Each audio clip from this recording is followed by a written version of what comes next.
Assalamualaikum and a very good day to everyone. So today I want to present on sensory integration in child development and neurobiologically based concept. So let's begin. So in this content, I want to touch on sensory integration in child development, of course. And the second one is neurobiologically concept, which consists of four that I want to talk about, which is the first one is sensory support for brain development and function, adaptive response, neuroplasticity, and central nervous system organization. So let's start with sensory integration in child development. As you can see, there's a picture of a woman. Her name is Iris, and she's also a special need therapist, which is the most interesting person. She introduced sensory integration.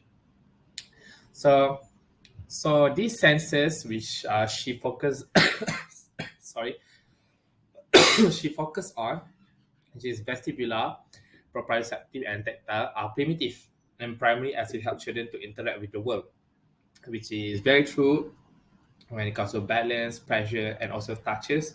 We understand how the world operates, and then she also emphasized on vestibular, tactile, and proprioceptive as it is the foundation of skills because since we know that these senses are primitive and primary, when it's developed further, it helps for higher order function.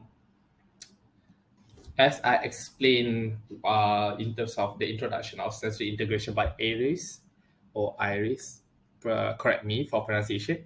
So her assumption and reasoning towards building this theory is that she explains how brain function is very critical, is the critical factor to human being.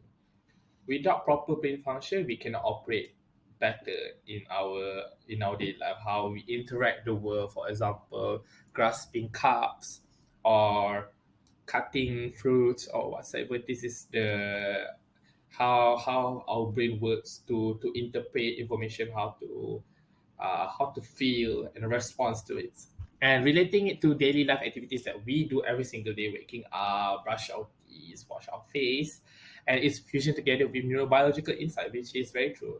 How does this daily life have something to do with neurobiological insight? How does it interact and intertwines with each other?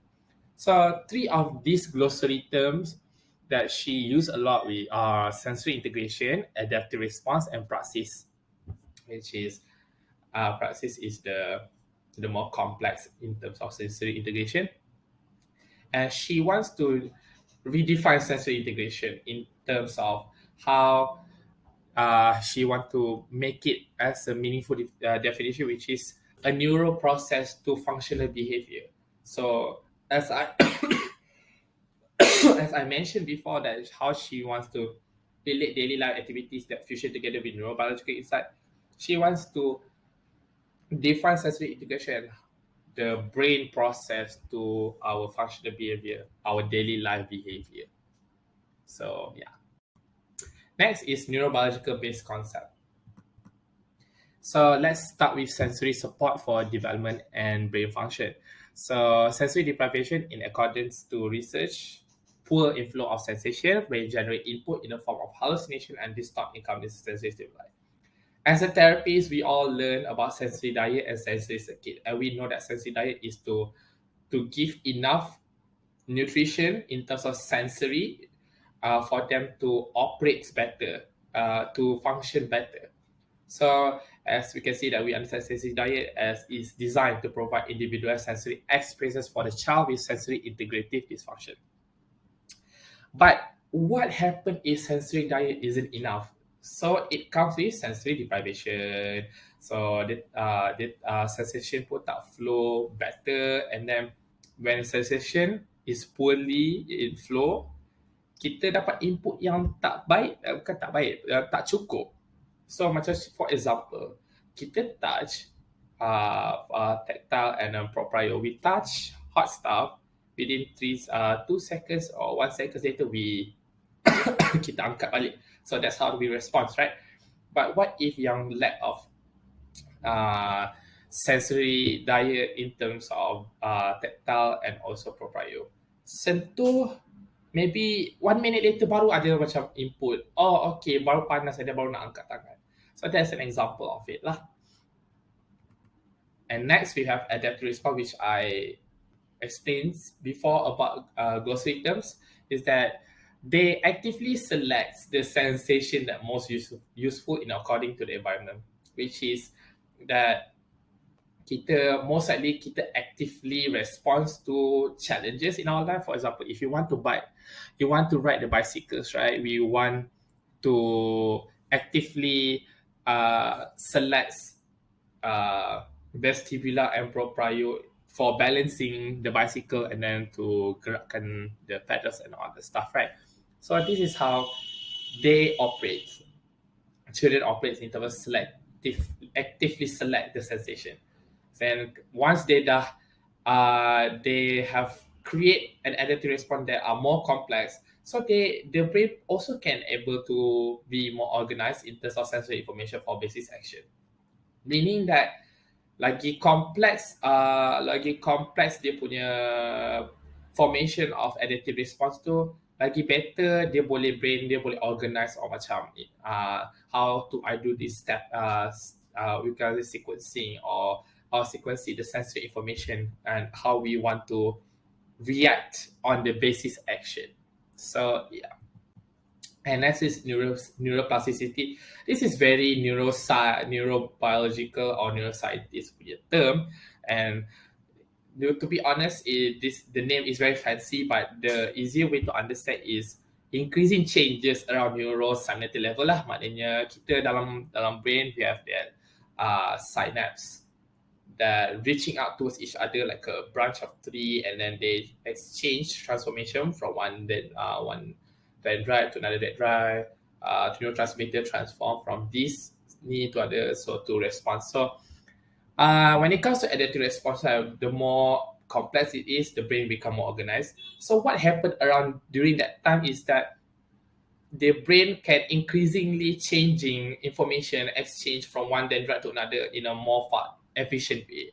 Because let's face it, if the better the neuroplasticity, the better for sensory information to be received and also to be projected in terms of basis action. So when it comes to positive brain changes, it means that better neuroplasticity lah, ataupun better changes ataupun in a good changes around neurosynaptic level. And when they interact with more meaningful and challenging environment, more brain changes happens. So more information gather, receive, and also apply, which is a very good thing for children to develop further. And last but not least, central nervous system organization. Uh, we understand that CNS formed from a brain, spinal cord and brainstem, right? So Aries, this wonderful woman assumed that based on hierarchy view of CNS, the process, which is the sensory integration, is from bottom to top. Maknanya bottom to around spinal and brainstem structure, and then baru to top. And then kenapa is that she reasoned that the foundation of more primitive vestibular and somatosensory would provide a sensory motor foundation for high order functioning. For example, when it comes to therapy session, when we go to gym, we want to give enough input. Apa input yang kita banyak bagi? Of course, vestibular, proprio, vestibular, proprio, mostly. And followed by tactile. So, bila kita bagi banyak input, so they can have better sensory motor. They can able to motor planning, attention is becoming better and whatsoever. And then once they get enough vestibular and proprio, and even macam for a very primitive way is balancing in sitting on the chair, postural position pun akan provide a sensory motor foundation juga, which is this is why we call process bottom to top instead of top to bottom.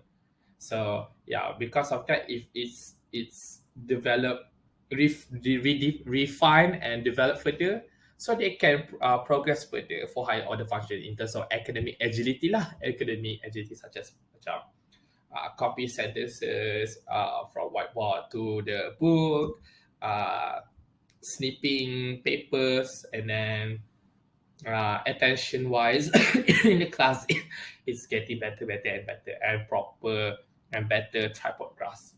This is why this is very important when it comes to sensory integration. And that's all from me. Thank you. And I would like to share one of the YouTube video that I find interesting about Aries, and especially the person that who made this video. I would say I think she went to internship dekat her place, which is very interesting. So yeah, for exposure. So thank you.